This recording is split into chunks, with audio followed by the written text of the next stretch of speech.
Muy buenas noches y bienvenido a un nuevo programa de debate de este día, miércoles 28 de junio. Un día bastante importante para El Salvador por estas imágenes que nos cayeron en la mañana desde el Vaticano con la entrega del cardenalato a Monseñor Gregorio Rosa Chávez. Yo creo que más de la mitad de El Salvador tuvo la oportunidad de ver a esa hora lo que estaba ocurriendo en Roma. Linda ceremonia. Lindo lo que ha ocurrido, sin duda. Tenemos otros temas importantes, temas políticos importantes de país, importante analizar esta noche, con quien yo considero uno de los mejores analistas del país, por eso es un gusto tenerlo siempre acá. Salvador Samayoa, buenas noches. Hola, buenas noches, Nacho, muchas gracias por la invitación. Es un gusto, como te dije, tenerte aquí, Salvador.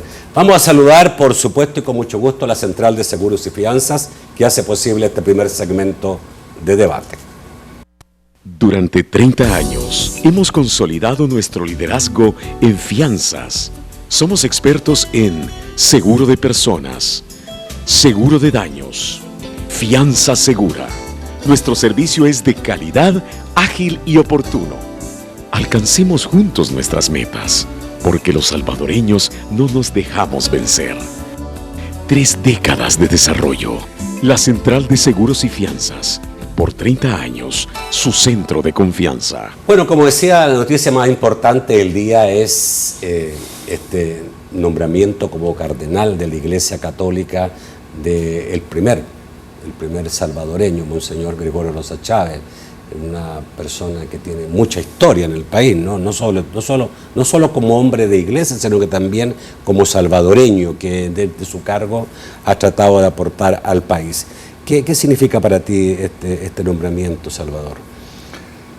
Yo creo que es importante para el país. En primer lugar, creo que es merecido para Monseñor. Disculpa, voy a quitarle volumen. Un gusto.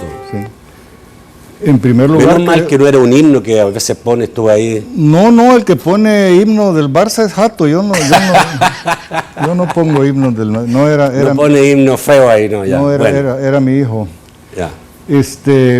Me parece en primer lugar importante para Monseñor Rosa Chávez, porque ha sido un hombre que ha mantenido un nivel de compromiso y de disciplina en tiempos difíciles, en tiempos malos, y ha sabido ser prudente, ser modesto cuando en el Vaticano soplaban otros aires más conservadores y cuando más bien los obispos y sacerdotes que tenían un pensamiento más cercano, digamos, más próximo a la Iglesia Popular, pues eran vistos con sospecha.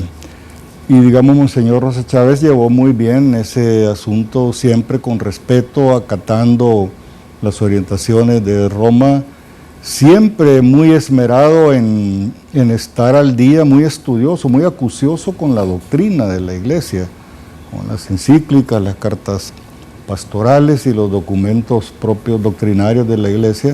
Entonces yo creo que Monseñor tiene una carrera larga, digamos, de servicio, nunca pretendió ser más, aspirar a más, y me parece un reconocimiento importante. Y al país le da mayor atención, mayor visibilidad de la Iglesia y de otros ámbitos, el que haya un cardenal que además es un cardenal elector por su edad, con capacidad de elegir cuando hay sucesión en el Vaticano. O sea que es un suceso, yo creo que importante para el país.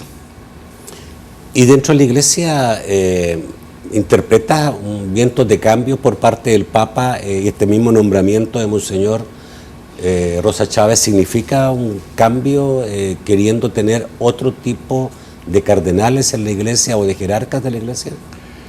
Mire, yo no sé si es deliberado, tampoco soy tan estudioso de los temas de Iglesia, ¿Ah, sí? Pero soy un observador, digamos, relativamente informado, pero yo viví bastante aquellos tiempos donde el Papa Wojtyła, por sus orígenes en Polonia, por toda la amenaza comunista, pues fue un papa bastante conservador y estuvo muchos años y hizo una gran cantidad de cambios en los obispos a nivel de todo el mundo, que eran casi siempre de tendencia conservadora. se volvieron como alérgicos a la teología de la liberación y a otras corrientes y expresiones de la iglesia en otras partes, y hubo un movimiento del péndulo en esa dirección que duró bien 2 o 3 décadas, porque luego el Papa Ratzinger también, cuando él era prefecto de la doctrina de la fe antes de ser pontífice, y se le conocía por ser un hombre intelectualmente muy, muy conservador. Entonces yo creo que ahora... Brillante intelectualmente, sí, muy duro, sin duda, en el dogma. Sin duda.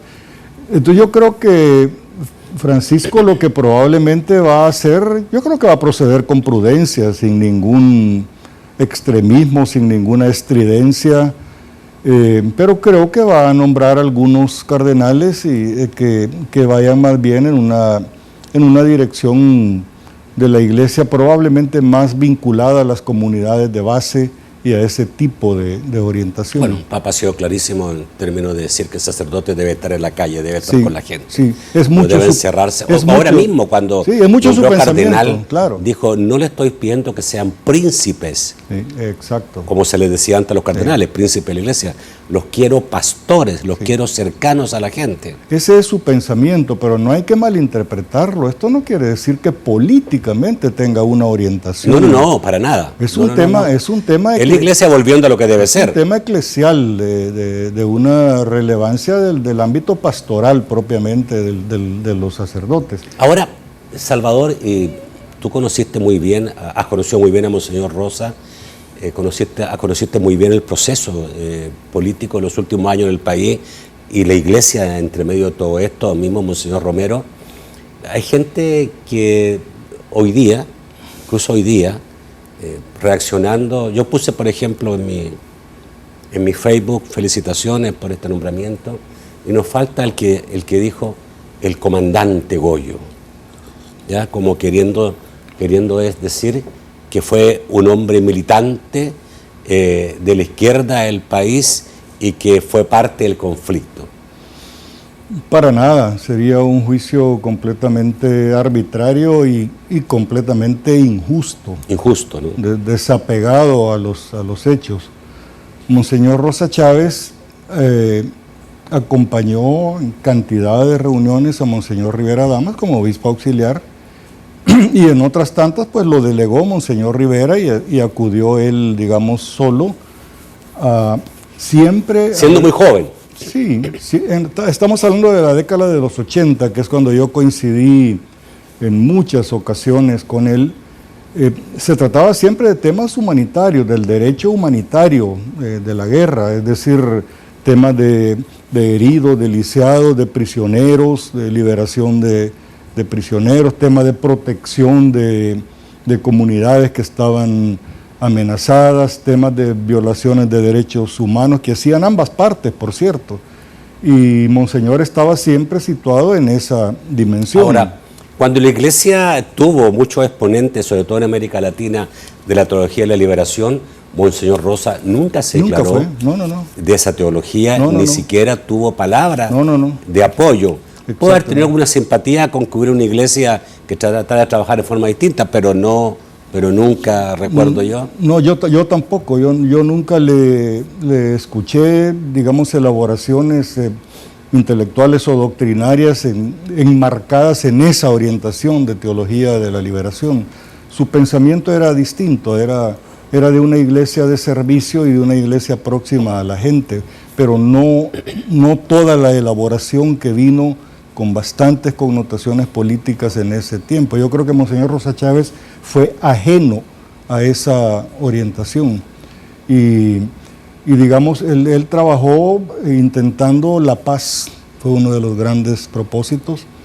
Yo en esos años coincidí con él porque cada vez que hubo los diálogos grandes, rimbombantes, en La Palma, en la Nunciatura, en el Agualo, en la época del presidente Duarte, siempre requerían un trabajo preparatorio muy complejo. Había que sacar en ese tiempo mis compañeros comandantes de los frentes de guerra para que bajaran. Solo movilizarlos. Zonas desmilitarizadas, treguas, seguridad, Cruz Roja Internacional, periodistas sí, periodistas no, la sede de la reunión, etcétera. Eso de periodista sí, periodista no significa Digo que este sí, este no, no. Que se decidía de qué manera. ¿En qué momento había información a la prensa? Exacto. Lo que quiero decir es que había muchas cosas que, bueno, y quiénes eran los delegados de cada una de las partes. Entonces, discutíamos muchas cosas preparatorias a las grandes reuniones de diálogo. Eso siempre lo hicimos con Monseñor Rosa Chávez. Y cuando fue luego el tema grande de la liberación de la hija del presidente Duarte, a la negociación propiamente se presentó en la ciudad de Panamá el padre Yacuría, mi maestro, y Monseñor Rivera Damas. Pero a la implementación y ejecución de una operación bastante compleja, estaban involucrados los alcaldes y muchos prisioneros de guerra, esa también la manejó Monseñor Rosa Chávez. Monseñor es un hombre muy organizado, es un hombre, digamos, muy minucioso, muy ordenado, muy metódico, muy organizado, y para esas tareas como de organización de operaciones, de salvamento, etcétera, está especialmente dotado. Eso no sé si lo sabe bien la gente. No, ¿sí? Yo creo que la gente no conoce. Yo sí sé que es, no me cabe duda, el católico religioso del país más conocido internacionalmente y con más nexos internacionales, porque nuestra curia y nuestros obispos son bastante locales.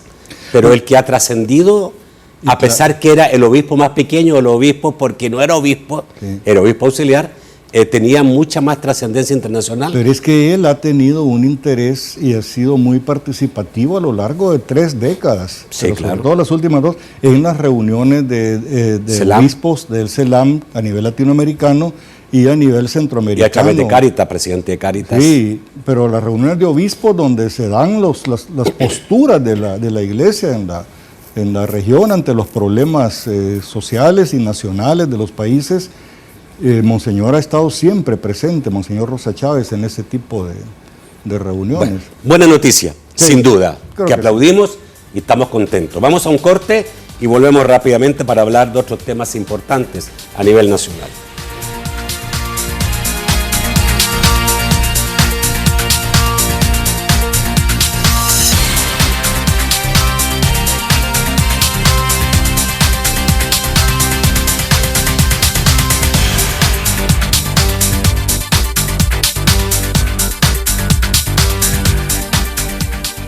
Seguro hoy sí llenamos el lugar. Me siento mal, creo que no voy. ¿Qué? Si no, ¿quién toca? No sé, mejor cancelemos. Después de tantos ensayos, no puede ser. Tú decides qué hacer con esa fuerte gripe. Prueba las nuevas Tapsin Extra Fuerte, ahora con más fuerza antigripal, para aliviar rápidamente los síntomas de la gripe más fuerte. Decide hacer lo que te gusta, aún con gripe. Nuevas Tapsin Extra Fuerte, la fuerza antigripal que te levanta. Este es el sabor campero de los buenos días. Nuevos a tu gusto para que disfrutes con gusto. Es la frescura hecha chirmolito y el calor de los frijolitos. Elegir tortilla o pan, los platanitos, la crema o el queso. Es reconfortar tu interior con un buen café. O bueno, cuantos quieras. Es cuidado y cariño para servirte como en casa. Esto es Sabor Campero.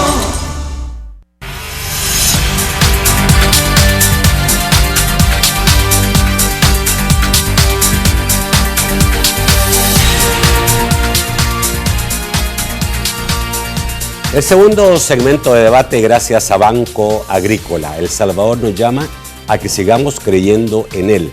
Es momento de escuchar a tu país. Soy El Salvador.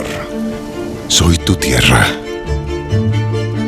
Y aunque nunca hemos hablado, es momento que me escuches. Tengo todo lo que buscas. Puedo ser lo que tú quieras. Porque mi oportunidad eres tú. Con tu fuerza produzco. Con tu ingenio progreso. Solo necesito que sigas creyendo en mí. A ver, te voy a preguntar cosas que no han ocurrido ayer ni la semana pasada, pero son cercanas y que creo que todavía meritan alguna opinión. Por ejemplo, lo que está pasando en Providad, no hemos escuchado de muchos casos últimamente, se anunció que venían 7 casos nuevos, me refiero a Providad de la Corte Suprema de Justicia, pero el tribunal, la Corte Suprema en pleno, decretó la reserva de estos casos y eso ha provocado bastante polémica. ¿Es correcta para ti la reserva? Es correcta. Yo leí despacio la resolución. Por una parte, la misma Constitución, el artículo 240, habla de que las propias declaraciones patrimoniales, que son las que debe estudiar Providad, son reservadas. Entonces, lo que la resolución de la Corte dijo ahora es que las declaraciones en sí mismas, las declaraciones de patrimonio que hacen los funcionarios a la entrada y a la salida del ejercicio de sus cargos, esas, como la Constitución lo indica, son reservadas y se puede conocer una versión pública, pero una versión pública que no contiene toda la información de la persona por razones obvias. Eso lo mantiene la resolución, la sentencia de la Corte Plena. Por otra parte dice, bueno, mientras está investigando la sección de Providad y antes de emitir su informe a la Corte Plena y que la Corte Plena decida que hay indicios para remitirlo a una instancia civil, mientras eso está ocurriendo es que van a mantener reservada la información. Si luego el resultado del trabajo que hizo Providad es que declara, como fue en el caso, digamos, de Mauricio Funes, por poner uno, pero hay otros, la Corte Plena estudia el informe y dice que hay lugar, que hay suficientes indicios para que eso pase a una fase judicial, en este caso a un tribunal civil. En ese momento, cuando ya la Corte decide que debe pasar a civil, se puede hacer pública la información. ¿Pero qué sentido tiene? La gente que está creyendo que aquí de lo que se trata es de mantener en la oscuridad y en el secreto todo y para siempre, creo que no ha leído la sentencia o no la ha comprendido. Es solo mientras está la investigación en Providad. Exactamente. Salido de Providad y determinando, entregado eso a la Corte en pleno y la Corte decida que se va al proceso, ahí digamos claro, ya puede porque ser. Si ocurre lo contrario, que la Corte decide que no ha lugar a seguir un proceso, entonces no hay razón para que esté divulgando la información. Pero lo que no se entiende, Salvador, es que en ese tiempo solamente que está siendo investigado no se pueda, pero yo puedo pedir como ciudadano la información de cómo entró y cómo salió cualquier funcionario del país. Está investigado. Sí, pero lee, si lo tienes en el archivo, lee el artículo 240 de la Constitución. Las declaraciones patrimoniales son reservadas. Es un derecho, hasta ahora se estaban entregando. Ese es un derecho constitucional. Lo que están haciendo es entregando, como te digo, una versión que ellos mismos llaman así, una versión pública de las declaraciones patrimoniales. Pero es que aquí también hay que tener en consideración que los dos extremos son negativos.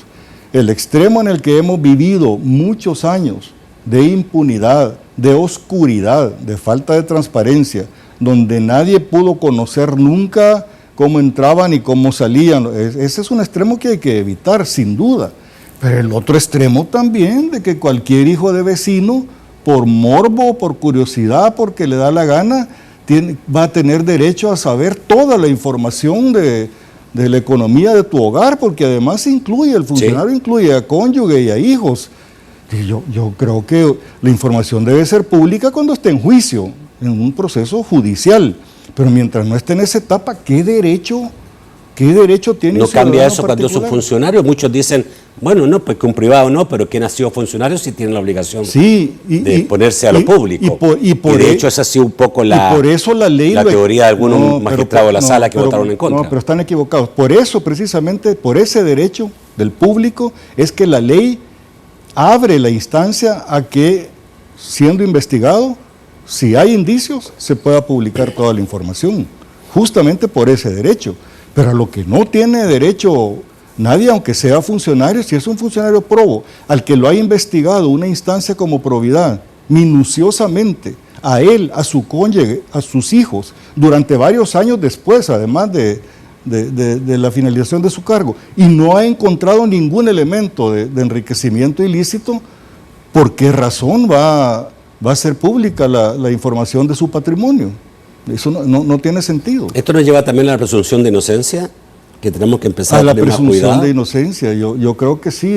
Yo creo que el país ha caído en un problema donde todos son condenas prácticamente mediáticas. Aquí la gente rápidamente toma la determinación por lo que o escucha en la televisión o lee en las redes sociales o en los medios de que fulano de tal es culpable y es culpable, pues. Y la presunción de inocencia, que para mí es uno de los derechos de verdad fundamentales para la democracia, eso está quedando tirado a la basura, y yo creo que debemos preservar el principio de la presunción de inocencia como piedra angular del Estado de Derecho en nuestro país. Ok, sobre lo mismo, la ley de las reformas que se están queriendo hacer a la ley de extensión de dominio también tiene que ver mucho con lo que estamos hablando. Tiene que ver. La posición del ministro de Seguridad, del fiscal, ha sido no, que se mantenga la ley tal como está. En una ley que como está, puede solo por sospecha o por duda tomarte todos tus bienes e intervenirlos con consecuencia, ¿no? Porque si algo se toma y lo toma el Estado, que no es buen administrador, termina en un proceso que puede terminar en quiebra, ¿no? Si son empresas, por ejemplo. Es confiscatorio. Es confiscatorio. Es anticonstitucional. Esa ley la tienen que cambiar. El espíritu de la ley de extinción de dominio era otro. Lo que pasa es que los diputados aprueban alegremente esas cosas creyendo que siempre le van a caer a otros. Y no se dan cuenta de que también les pueden caer a ellos. Y les cayó a ellos. Y les cayó. Hay un diputado que está... Claro, la ley debe ser pareja para todos y la ley debe ser justa. Digo, una vez más, ¿por qué razón te van a expropiar tus propiedades si no te han demostrado que hayas cometido ningún delito? Eso quiere decir que ya te condenaron. ¿No las adquiriste mediante algo ilícito? Una cosa es que den una medida administrativa de congelar esos bienes. Eso es diferente que si tú estás siendo investigado, no pueda traspasar de vender. Claro, porque entonces sería una feria. Antes de que me lo quiten, se lo paso a este, se lo paso al otro, lo reparto y lo protejo. Eso sí debe ser evitado. O sea, congelar es correcto, pero confiscar y expropiar antes de ser oído y vencido en juicio, eso es confiscatorio. Eso de verdad es una violación grave de los derechos de los ciudadanos. Y la gente que ahora está feliz porque van a, perdón la palabra, pero es el pensamiento popular, porque van a joder a aquel o al otro que me cae mal, que es de Arena, que es del Frente. Tiene que darse cuenta de que hoy es a este y mañana va a ser a otro que no te cae mal, que va a ser tu amigo y te va a parecer injusto que lo hagan. Entonces yo creo que hemos caído en el país en la lucha contra la corrupción, que es legítima y que debe seguirse haciendo cada vez con mayor fortaleza, nos ha llevado a una especie de guerra política donde prácticamente la presunción de inocencia ha quedado fuera de lugar y donde se producen condenas mediáticas. Condenas en los medios de comunicación y en las redes sociales. Y yo creo que de verdad le debemos poner pausa y prudencia a ese tipo de conducta. Para mí, por ejemplo, hay que reformar la ley de extinción de dominio. Para mí habría que reformar también la ley de acceso a la información. Yo platicaba hace poco, porque los que defienden la ley de acceso a la información, y digamos, yo soy uno de ellos conceptualmente, pero digo, los más activistas dicen, la transparencia es el oxígeno de la democracia. Sí, les digo yo, pero también puede ser su ahogamiento. Mira lo que está ocurriendo ahora. Yo hablé hace pocos días con un par de los magistrados de la Corte Suprema.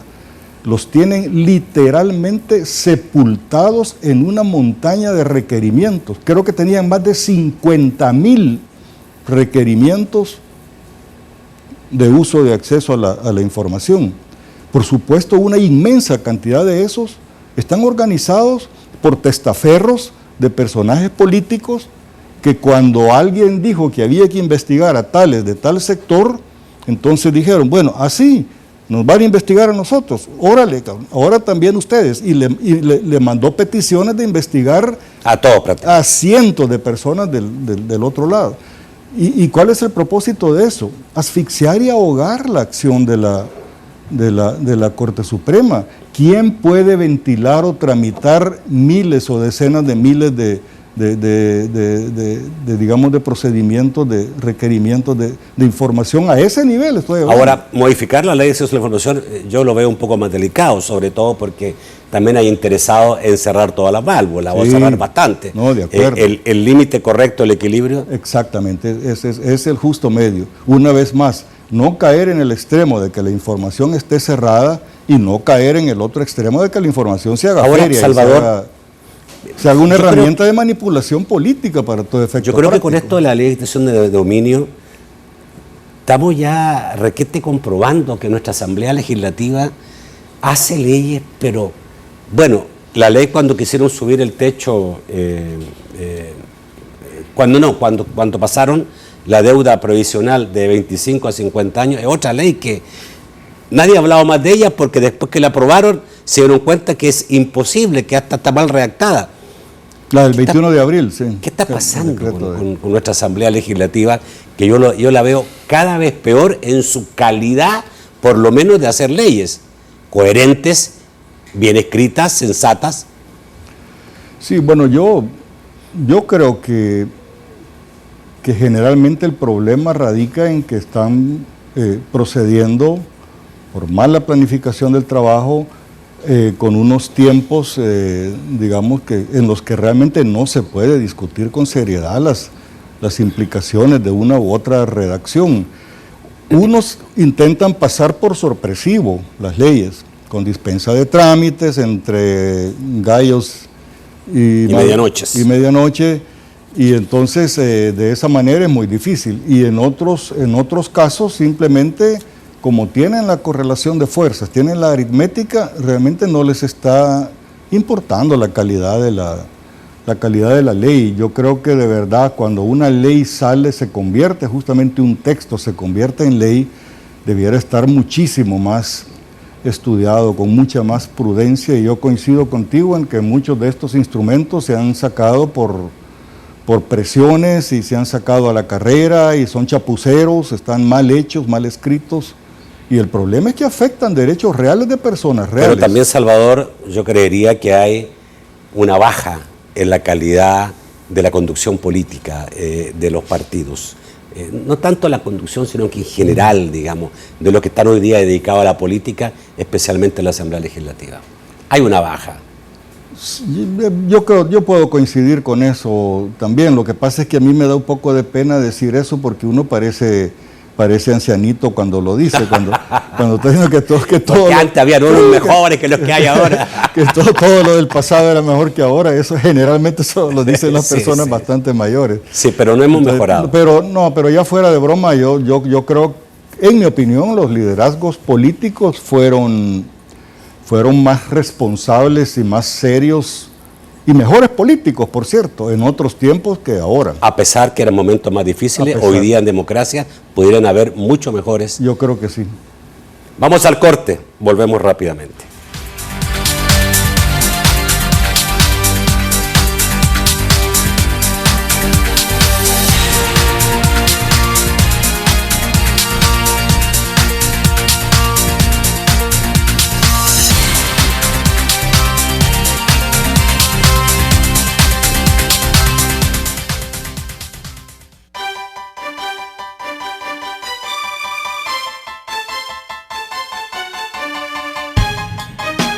Falta de memoria, concentración y aprendizaje.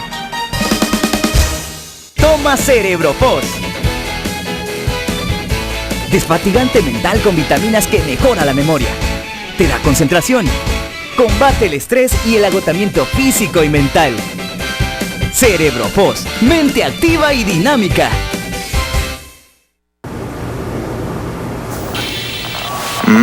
Esa tele ya no quiere. Me voy a comprar una de 32. Pero si me compro una de 32, aguanto una más grande. Y un mueble más chivo. Hasta Smart la podría tener. No, la verdad es que mejor sigo igual. No me va a alcanzar. Para grandes sueños, mini cuotas que se adaptan a tu presupuesto para que puedas llevar todo lo que siempre has soñado. La Curazao, para vivir mejor. Hola, ¿te puedo hacer unas preguntas? Claro, por supuesto. ¿Y tú cómo te ves ya pensionado? Sano, activo, disfrutando la vida. Entonces eres de los que come saludable. Más o menos. Uno que otro chicharrón. Bueno, pero haces ejercicio diariamente al menos. No siempre. ¿Te chequeas periódicamente con tu doctor? No, solo cuando me siento muy mal. Si hoy no te cuidas, ¿cómo vas a llegar sano y activo a tu jubilación? Tu retiro depende de lo que hagas hoy.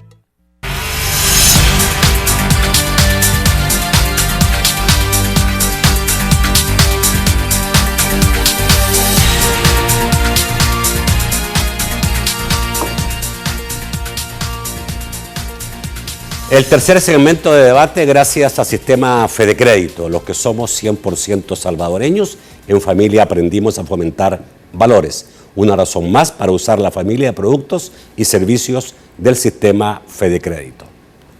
Los que somos 100% salvadoreños, en familia aprendimos a hacer amigos en cualquier parte. Y aún en la distancia, nunca dejamos de apoyar a quienes queremos. Aprendimos que el valor de lo que damos no es lo importante, sino la intención. Que la escuela es para aprender y el hogar para educar. Aprendimos que son muchas las razones para utilizar la familia de productos y servicios de las cajas de crédito y los bancos de los trabajadores del sistema Fedecrédito. Sistema Fedecrédito, queremos darte una mano. Bueno, para nadie es un misterio que han habido negociaciones privadas en búsqueda de solucionar el problema de la crisis fiscal que tiene el país. Y se sabe que tú has estado colaborando en esto, ofreciendo tus buenos oficios para lograr un entendimiento. Aparentemente, para los que estamos afuera, eso no ha caminado. Han habido momentos, tengo entendido, en que sí ha existido optimismo, incluso flexibilizaciones, y por alguna razón, después de una media hora, esto se entrampa nuevamente y se llega a nada. Tengo entendido que ahora no hay nada avanzado en relación a si tenemos que hacer la reforma de pensiones y de qué manera, si primero va la reforma de pensiones y después va el resto de las cosas, si se van a aumentar impuestos, si se va a seguir la receta del Fondo Monetario. No hay. ¿Hay algo, Salvador, que podemos ser optimistas en decir nuestra clase política, gobierno y arena o derecha del país están buscando un acuerdo? Mira, Nacho, yo creo que este tema es tan, pero tan crucial para el futuro del país y para la existencia y la realidad cotidiana de cada salvadoreño. Porque si llegamos a caer en una crisis, si digamos las finanzas públicas que están mal, llegan a contaminar a la economía, que ahora no está contaminada más que levemente la economía por esa crisis de las finanzas públicas, pero si la llegan a contaminar, ahí ya estamos hablando de problemas graves que los vamos a sentir todos los días, de desempleo, de inflación, cosas más caras, de poder adquisitivo y de muchas cosas bastante complicadas. Este problema es tan importante que yo creo que era necesario crear una instancia que tuviera cierta reserva. Eso no es secreto, pero sí cierta reserva, porque en las mesas, hasta aproximadamente el mes de marzo, quizá a principios de abril, esto era un circo, Nacho. Era un circo. Se llegaban a las reuniones y solo era para hacerle reproches y acusaciones al otro, y yo me levanto de la mesa y te tiro la puerta en la cara y no puedo creer en vos, y todo eso era un circo ante los medios, y así no se pueden resolver los problemas. Entonces yo creo que era necesario crear una instancia, un mecanismo que es el que tal vez ha estado funcionando quizá estos ya probablemente entre 2 y 3 meses. En mi opinión, en el registro que yo tengo de las cosas, hay importantes avances. No estamos donde estábamos hace meses. Hay avances. Lo que se baraja que hay que resolver, digamos, en un esquema que los técnicos llaman de consolidación fiscal, es un problema de ajuste que no es secreto para nadie porque está en la ley de responsabilidad fiscal que se aprobó en noviembre del año pasado. Está que debíamos hacer un ajuste del 3% del Producto Interno Bruto, 1,5% por el lado de recortar gastos y 1,5% por el lado de aumentar los ingresos. Eso no es secreto. Y digamos, lo que se ha estado trabajando es en validar, en ver... Eso se mantiene entonces. Sí, absolutamente. El acuerdo firmado se mantiene como una cosa base dentro de la mesa. Absolutamente. Lo que pasa es que no tenía carne y sobre todo no tenía confianza. Entonces, por ejemplo, al lado de los gastos, el gobierno decía, no, sí, yo voy a cortar 1,5% en los próximos 3 años. Pero le decía a la oposición, a Arena en particular, no te creo nada, no estás cortando nada, estás gastando más, el presupuesto vino inflado, etcétera. Entonces lo que han estado haciendo es vaciando minuciosamente cada uno de los rubros de gasto en el que están propuestos cortes, a ver qué porcentaje del PIB significa en ahorro esa medida en particular. Y todo ello validado por el Fondo Monetario Internacional y el Banco Mundial, para que no haya que creerle al gobierno, sino que es de alguna manera los organismos internacionales los que dan fe de que el ahorro que está propuesto, programado, de verdad va a significar 1,5 puntos del PIB en 3 años. Por el lado del ingreso se han estado discutiendo medidas también, que yo no estoy en capacidad de comentar, pero es un par de cosas nada más, no es una cosa complicadísima, que sí tiene que ver con algún cambio que tendrá que producirse en impuestos y habrá que ver cómo lo manejan, pero yo creo que hay conversaciones bastante avanzadas acerca de en qué dirección va el tema de ingresos. Por el lado de las pensiones ha sido el mayor atraso, porque la implicación fiscal, las pensiones tienen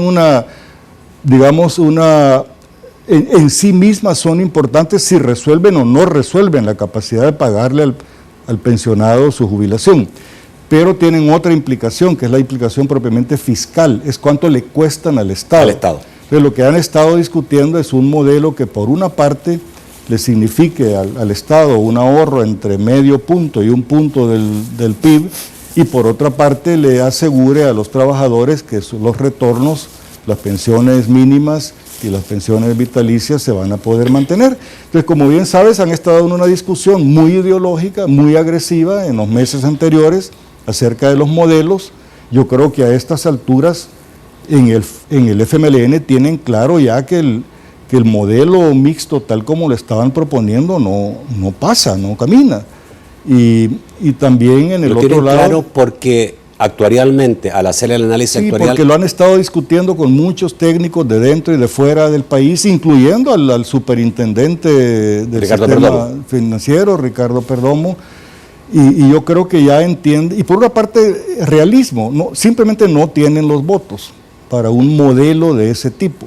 Y por otra parte, en el lado de la oposición también entienden que la propuesta de la iniciativa ciudadana tampoco era perfecta y no era la panacea, que hay que hacerle correcciones, no garantizaba la rentabilidad de los fondos, tenía tal vez unos presupuestos que eran discutibles. Entonces yo creo que han estado discutiendo todo eso y en mi criterio, en mi registro, en este momento están a punto de producir en los próximos días un nuevo papel que esperamos sea más aproximativo de las posiciones de todos, ojalá.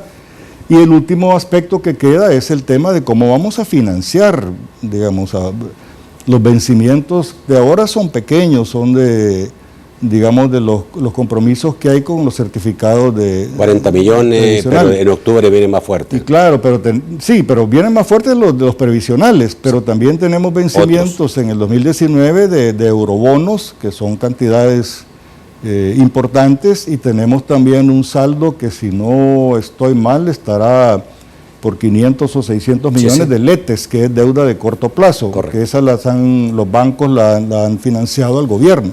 Entonces, el Estado tiene que pagarle a los bancos por esos letes, que es financiamiento de corto plazo. Tiene que pagar a los acreedores de las colocaciones internacionales de bonos y tiene que pagarle a los fondos de pensiones. Entonces, ¿cómo vamos a financiar eso? Esa es la otra parte del acuerdo que se discute. En mi criterio hay importantes avances en las discusiones.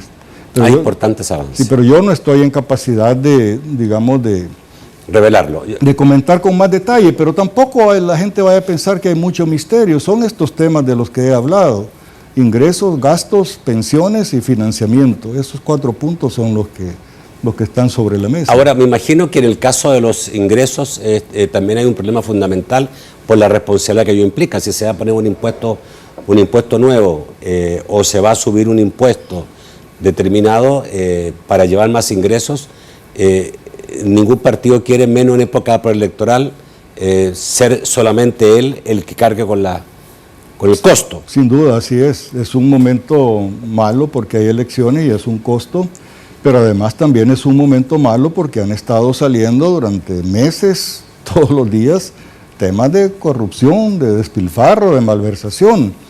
Entonces el ciudadano naturalmente dice, bueno, espérate, ¿por qué me estás cobrando más y qué vas a hacer con ese dinero? Pues, la gente está más reacia a pagar. Claro, la gente está más reacia y en ese sentido es mal momento.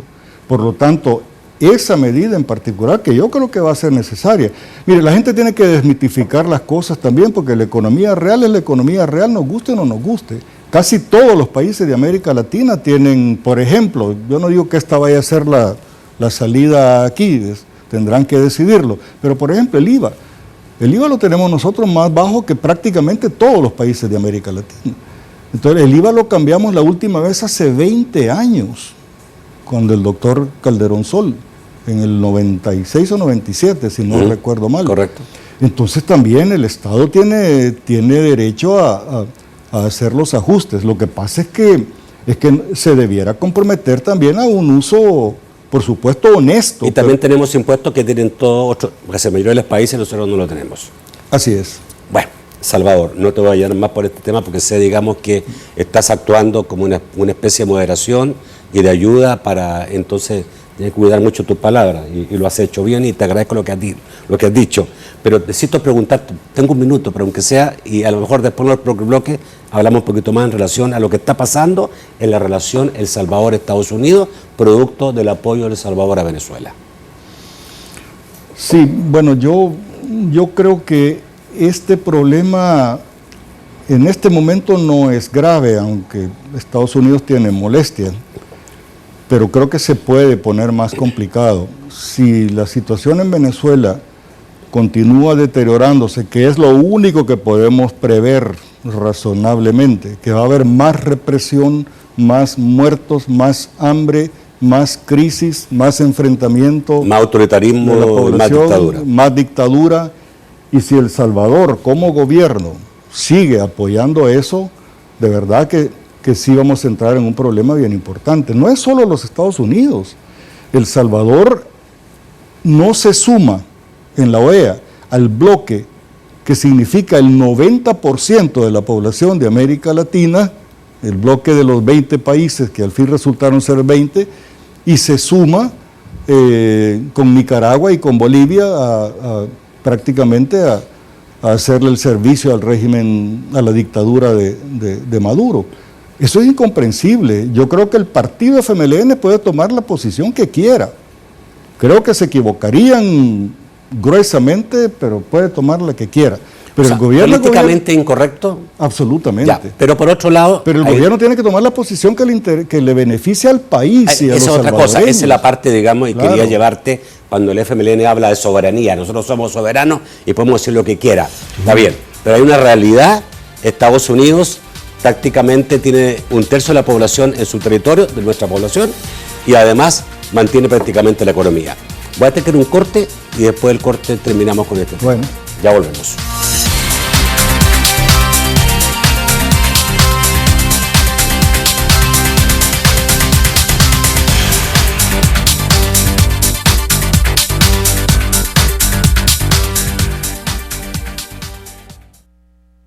Seguro hoy sí llenamos el lugar.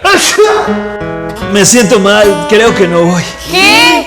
Si no, ¿quién toca? No sé, mejor cancelemos. Después de tantos ensayos, no puede ser. Tú decides qué hacer con esa fuerte gripe. Prueba las nuevas Tapsim Extra Fuerte, ahora con más fuerza antigripal, para aliviar rápidamente los síntomas de la gripe más fuerte. Decide hacer lo que te gusta aún con gripe. Nuevas Tapsim Extra Fuerte, la fuerza antigripal que te levanta.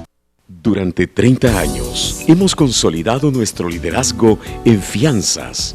Somos expertos en seguro de personas, seguro de daños, fianza segura. Nuestro servicio es de calidad, ágil y oportuno. Alcancemos juntos nuestras metas, porque los salvadoreños no nos dejamos vencer. 3 décadas de desarrollo. La Central de Seguros y Fianzas. Por 30 años, su centro de confianza.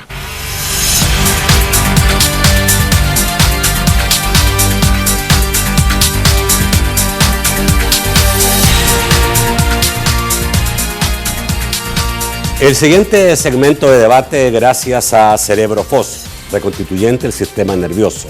CerebroFOS, mente activa y dinámica.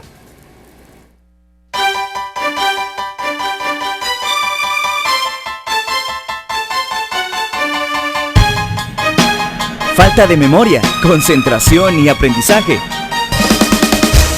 Toma CerebroFOS.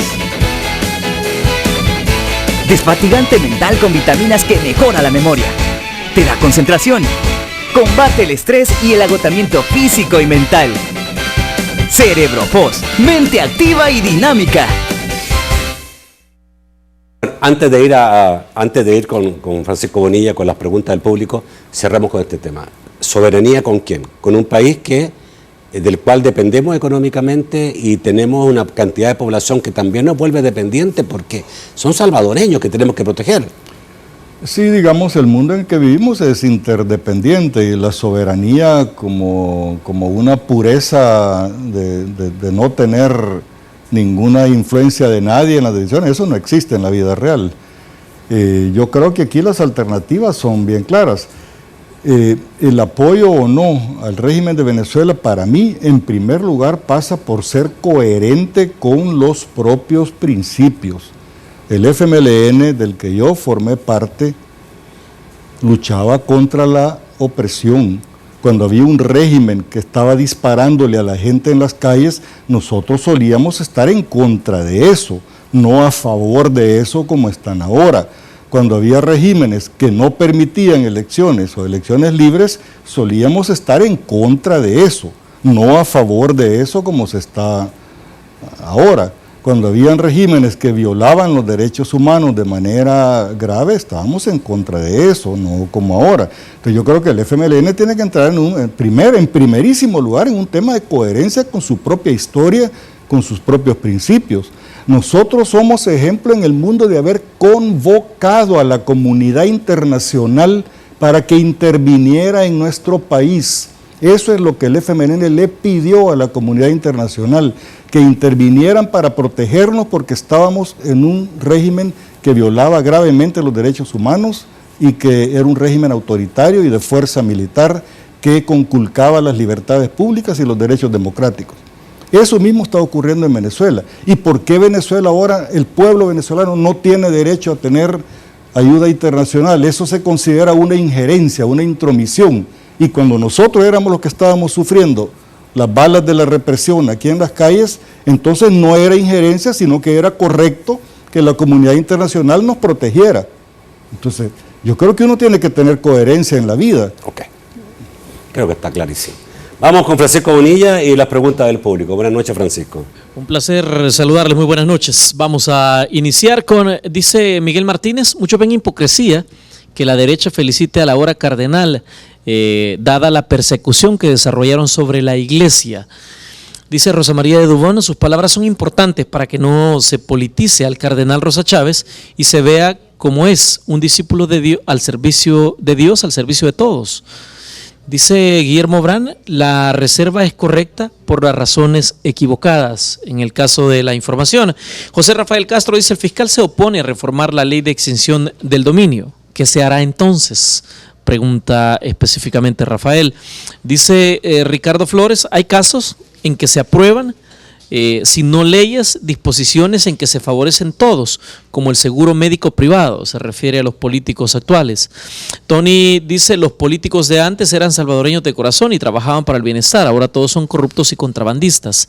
Elisa dice, ese sistema mixto se ha analizado y es nefasto. Afirma Ricardo Flores, con respecto al caso Maduro, ¿pensaría diferente Salvador si aún estuviera en la guerrilla? Le consulta. Ángel dice, en los acuerdos que se están discutiendo, ¿cuál es la tendencia? ¿Aumentar el IVA o la implementación del impuesto al capital directo? Vamos al estudio para las respuestas. Salvador. ¿Por donde gustes? Sí, quisiera empezar por una que no comprendí bien, pero como es dura, me gustaría comenzar por la más dura, que tenía que ver con que si yo estuviera en la guerrilla... Si tú estuvieras en la guerrilla, ¿seguirías pensando como se pensaba en ese tiempo y no estarías en contra del régimen de Maduro? Les puedo asegurar que estaría en contra del régimen de Maduro si yo estuviera todavía en el FMLN, sin duda. Me costara lo que me costara adentro del partido. Yo en ese sentido soy una persona que estoy ahora donde estaba hace 30 años y donde he estado toda la vida, con los principios democráticos y con las libertades públicas. Ok. La derecha es una hipocresía que felicita al cardenal. Bueno, no sé, a mí no me gusta tanto esa manera de verlo.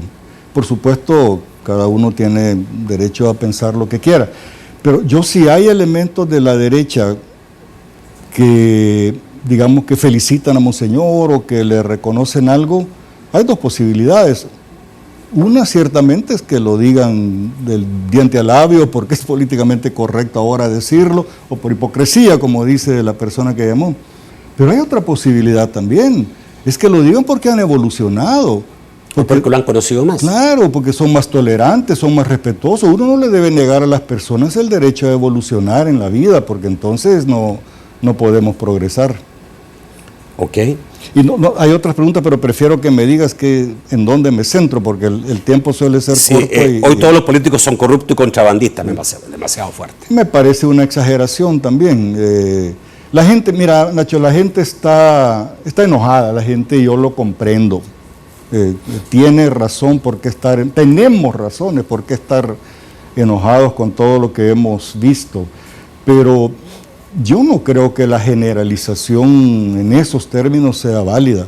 A mí me parece que hay también personas bastante decentes en la política de El Salvador, porque si luego resulta que todos son una partida de forajidos corruptos, yo creo que habría que apagar. Ahora sí pareciera, coincidiendo contigo, aunque no todos son, no se puede generalizar, pero sí pareciera que muchos entran a la política pensando que es un buen negocio.